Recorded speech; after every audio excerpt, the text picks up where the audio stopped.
सकीब जो है चनपटिया चीनी मिल की चाय पी रहे हैं, दिखा रहे हैं वो बार-बार दर्शकों को कि देखिए भले ही मोदी जी ने अभी मिल चालू नहीं कराया हो लेकिन हमें चीनी मिल रही है।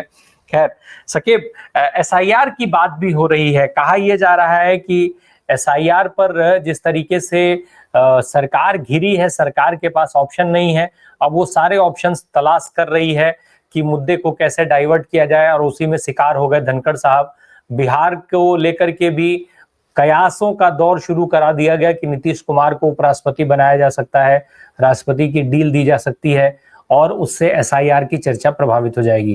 क्या वास्तव में ऐसा है? एसआईआर की चर्चा प्रभावित हुई है? बिहार में क्या कुछ चल रहा है इसको लेकर के? अनम्यूट कर लीजिएगा सकीब, अनम्यूट करिएगा, म्यूट है आप। जी जी सैनी सर को भी नमस्कार, राम प्रकाश भाई आपको भी नमस्कार। देखिए, चर्चा सिर्फ एसआईआर को लेकर के नहीं, अभी मौजूदा जो सत्र शुरू हुआ और उसमें जिन सवालों के विपक्ष के द्वारा उठाए जाने की चर्चा हो रही थी, चाहे वो पहलगाम को लेकर के ऑपरेशन सिंदूर का मामला हो, सीज फायर का मामला हो, ट्रंप की 24 बार कही गई बातों का मामला हो, वो तमाम चीजों को डाइवर्ट करने के लिए मैं पूरी जिम्मेदारी से कह रहा हूं कि धनखड़ साहब की बलि ले ली गई है। और खबरें तो यहां तक आ रही हैं कि इस्तीफा भी कहीं और लिखा गया है। वो सिर्फ आया है कि आप सिग्नेचर कर दीजिए और डाल दीजिए। उपराष्ट्रपति का जो सेक्रेटेरिएट है, सचिवालय है, उसके ऑफिशियल ट्विटर हैंडल पर आपको पोस्ट कर देना है, बस इतना सा मामला है। बाद में शायद सुनने में आया है कि नहीं, एक बार पहले कहीं लिखा गया, फिर बाद में धनखड़ साहब के पास आया, उन्होंने देखा और जो भी चीजें। लेकिन कल जो 2-3 घटनाएं हुई हैं वो सामान्य नहीं है। देखिए, कल जो अभी नड्डा साहब का बयान आपने दिखाया कि कोई भी चीज रिकॉर्ड में नहीं जाएगी, जो हम कहेंगे वही रिकॉर्ड में जाएगी, ये कहीं ना कहीं उपसभापति या पीठासीन पदाधिकारी, जो राज्यसभा के पीठासीन पदाधिकारी, उनके विशेषाधिकार के भी बाहर जाने की बात है। मतलब आप उनके विशेषाधिकार से भी आगे चले गए। रिकॉर्ड में क्या रहेगा, क्या नहीं रहेगा, कार्यवाही में क्या रहेगा, क्या नहीं रहेगा, ये तो तय करना उनका विशेषाधिकार है जो चेयर कर रहे हैं, चाहे वो हरिवंश साहब हो, चाहे वो धनखड़ जी हो। आप ये कैसे तय कर देंगे सदन के सामने, पूरे सदन के सामने, कि जो आप कहेंगे वही रिकॉर्ड में रहेगा और विपक्ष जो कहेगा वो रिकॉर्ड में नहीं रहेगा? ये तो कहीं ना कहीं डिक्टेटरशिप की भाषा है। दूसरी बात, बिजनेस एडवाइजरी कमेटी के बैठक, अच्छा कल प्रधानमंत्री मोदी की भी बैठक हुई है भाजपा के वरिष्ठ नेताओं के साथ, जिसमें राजनाथ सिंह थे, निर्मला सीतारमन थी और भी कई वरिष्ठ मंत्री थे सरकार के। जो संसद भवन में जो प्रधानमंत्री का चैम्बर है, वहां बैठक हुई है। और गृह मंत्री का भी जो चैम्बर है संसद भवन में, उसमें गृह मंत्री ने एनडीए के भी तमाम सांसदों की बैठक ली है, एनडीए के भी मंत्रियों की बैठक ली है। और उसके बाद बिजनेस एडवाइजरी कमेटी की बैठक होती है और उसमें ये जो सत्ता पक्ष के लोग हैं वो नहीं पहुंचते हैं, विपक्ष तो पहुंच जाता है। ये कहीं ना कहीं, देखिए, एक चीज होता है कि कहीं ना कहीं एक समय सीमा या एक पड़ाव पर जाकर के आदमी का जो आत्मसम्मान है, जब वो एकदम से उसको लगने लगता है कि नहीं, अब उसकी कोई इज्जत बाकी नहीं रह जाएगी, तो वो कहीं ना कहीं ऐसा फैसला करने पर विवश हो जाता है। अब आप सत्यपाल मलिक, मुझे तो लगता है धनखड़ साहब आने वाले दिनों के सतपाल मलिक हैं। ये मेरा अपना असेसमेंट है। बाकी अभी सर लोग भी हैं, सैनी सर हैं और वकील साहब हैं, वरिष्ठ हैं, ये लोग बताएंगे। इतिहास में कभी ऐसा नहीं हुआ है कि किसी भी उपराष्ट्रपति ने मिड टर्म रेजिग्नेशन दे दिया हो। रेजिग्नेशन दिया जब उन्होंने प्रेसिडेंट का चुनाव लड़ा, राष्ट्रपति का चुनाव लड़ने के लिए इस्तीफा दिया, या अपना टेन्योर पूरा किया फिर वो राष्ट्रपति बन गए। ऐसे कई उदाहरण हैं। लेकिन ऐसा कभी नहीं हुआ है कि किसी उपराष्ट्रपति का कार्यकाल अभी अगस्त 2027 तक, यानी 2 साल कंप्लीट बचा हुआ है, और आप जो है इस्तीफा दे रहे हैं, और वो भी इस तरह से, जबकि आपके इस्तीफे की कहीं कोई चर्चा नहीं है। सुबह आप हाउस चेयर करते हैं, उसके बाद आप बिजनेस एडवाइजरी की मीटिंग बुलाते हैं, मीटिंग को चेयर करने की बात होती है। उसके बाद आप, जयराम रमेश साहब ने जो ट्वीट किया है कि वो 5 बजे तक उनके साथ थे, 7:30 बजे उनकी उनसे फोन पर बात हुई है, और उसके बाद 9 बजे इस्तीफा आ जाता है। और इस्तीफा वो भी किसी मीडिया के थ्रू नहीं आता है, वो एक्स हैंडल पर पोस्ट किया जाता है।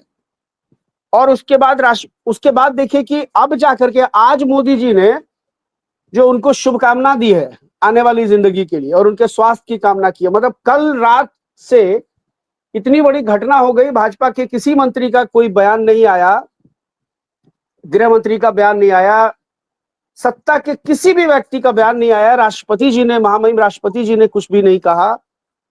अब जाकर के मोदी जी ने एक औपचारिकता, ये तो सिर्फ एक औपचारिकता पूरी कर दी है कि विपक्ष सवाल उठा रहा है कि प्रधानमंत्री जी क्यों नहीं कुछ बोल रहे हैं। तो ये बड़ा गंभीर सवाल, और एसआईआर को लेकर के जो बातें बिहार में इस वक्त हो रही हैं, अब रामप्रकाश भाई, अब ये एक बड़ा गंभीर और बहुत दूसरी शक्ल लेने वाला है एसआईआर का मामला जो है बिहार में।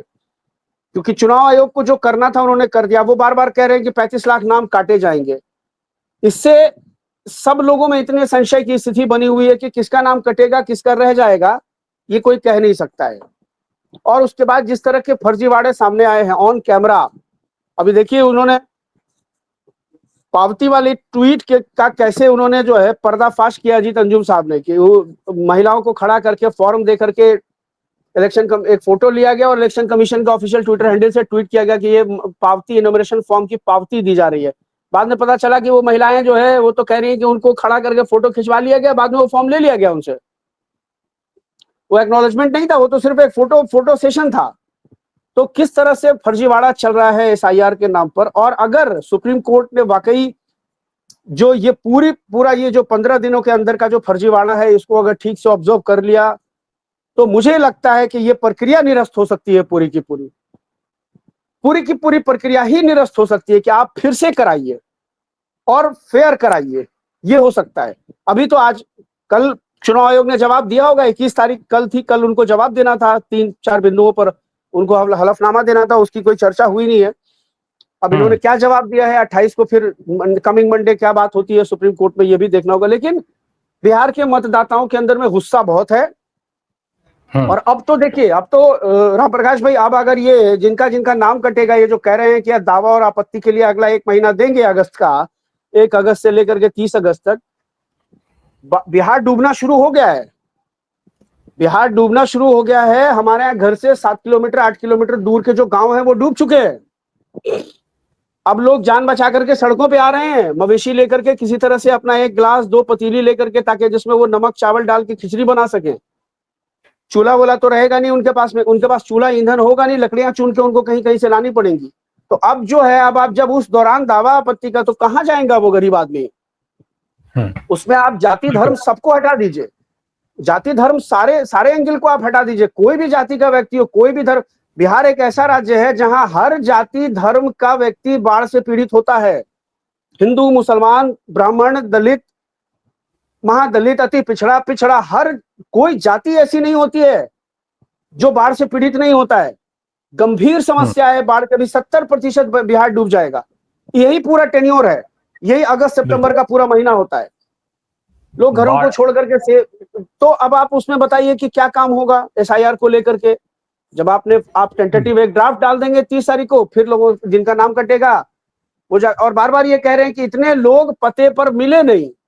अरे भाई, जब सारा फर्जीवाड़ा सामने आ रहा है कि बीएलओ जो है सामुदायिक भवन में बैठ के, एसडीओ ऑफिस में बैठ के, पंचायत भवन में बैठ के फॉर्म भर रहा है, अपने से अपलोड कर रहा है, तो उन एड्रेस को वेरीफाई करने जा कौन रहा है? उन एड्रेसेस को वेरीफाई करने कौन जा रहा है? पते पे मिला कि नहीं मिला। जैसे आप देखिए कि जो मृत लोग हैं उनका भी जो है चढ़ा दिया है, फॉर्म जमा कर दिया है। जो जिंदा है उनको मार दिया है। जिनका जो पते पे मिले, बाद में ऐसा भी होगा कि जिनके बारे में कहा जाएगा कि वो ट्रेसलेस है, वो लोग आ जाएंगे सामने कि भाई हम तो यही है, हमारे पास तो कोई आया ही नहीं, हमको ट्रेसलेस में डाल दिया है। तो ये तमाम फर्जीवाड़ा चल रहा है। बहुत देर हो चुकी होगी, तब तक बहुत देर हो चुकी होगी। बिल्कुल बहुत देर हो चुकी, बिल्कुल।